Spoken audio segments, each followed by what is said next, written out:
Mga sukilabs, alam niyo to, nakikita niyo, ulo siya ng sheep. Ayan, diba? Hindi ko ipapakita yung dito. Ulo siya ng sheep, ayan po. Dahil itinatapon lang nila dito, so lulutuin ko na. Magmumukbang kami ng ulo ng sheep. Lilinisin ko na po siya.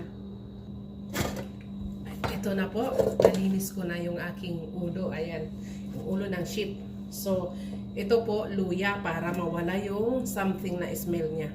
Pero ang sheep po pala, napansin ko, dahil yung binibili ng amo ko, ano siya, yung baby pa, yung, hindi pa totally baby, pero wala pa siyang tumutubo na tawag doon, sungay. Ako lang ang may sungay. Nilalagyan ko po ng ano, ito, onions, bawang, ayan. Ito po, kami lang ang kakain, yung amo namin hindi kumakain ito. Tsaka lalagyan ko na rin po siya ng bawang. Ayan. Wala siyang ano, nakat yung sinasabi ko kanina. Wala siyang amoy kasi yung binibili ng amo kong lalaki na sheep, bata pa. Yun. Kaya wala po siyang amoy.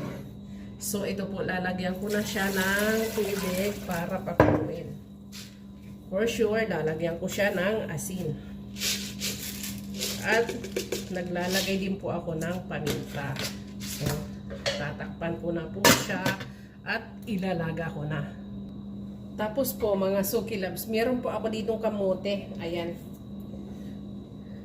Ilalagay ko po ito doon sa nilaga ko na ulo ng sheep. Kaya babalatan ko po siya. Kasi dito, yung kamote dito, hindi mo siya ano, gusto ko sanang lutuin na siya na kamote cube. Kaso, hindi siya katulad ng sa atin sa Pilipinas na siguro dahil fresh. Ito kasi ano na eh, kumbaga hindi na siya totally fresh. Kaya mas gusto ko na lang na isinasahog siya sa mga niluluto ko na mga ulam namin. Like sinigang, imbis na gabi yung nilagay ko guys. Alam nyo, ito ang ilagay nyo, masarap din siya sa sinigang. Kaya, ayan, babalatan ko muna siya. Kasi medyo marami-rami para ito na yung pinaka-rice ko. So, ayan mga sukilabs, nabalatan ko na ang aking kamote. Ayan, hiniwa ko lang siya ng malalaki kasi gusto ko yung nakakagat ko talaga yung kamote. Ayan. So, ito, syempre, alams na kailangan may mga veggies tayo na pang aroma, masarap. Ayan.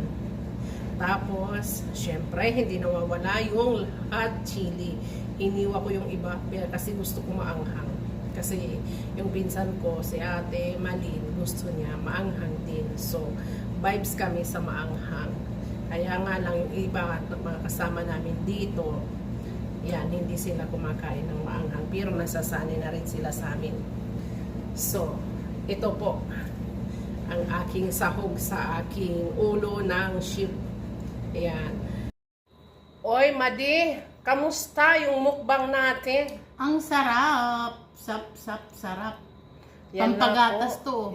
Yan na ang ulo na niluto ko. Ayan. Sarap na sarap yung kumari ko. Papagatas. Yeah. Tapos, may bagoong isda ko dito na sausawan. So, sorry ka ngayon. Ikaw lang, kasi yung UTI ko. O, ayan ang aming mukbang for today, mga sukilabs. Kakain na kami. Kasi medyo, Nagugutom ito, na kamote.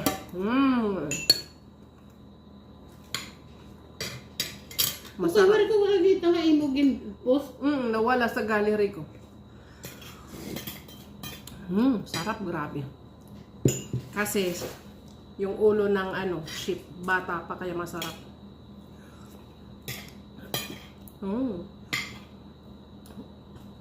Maanghang.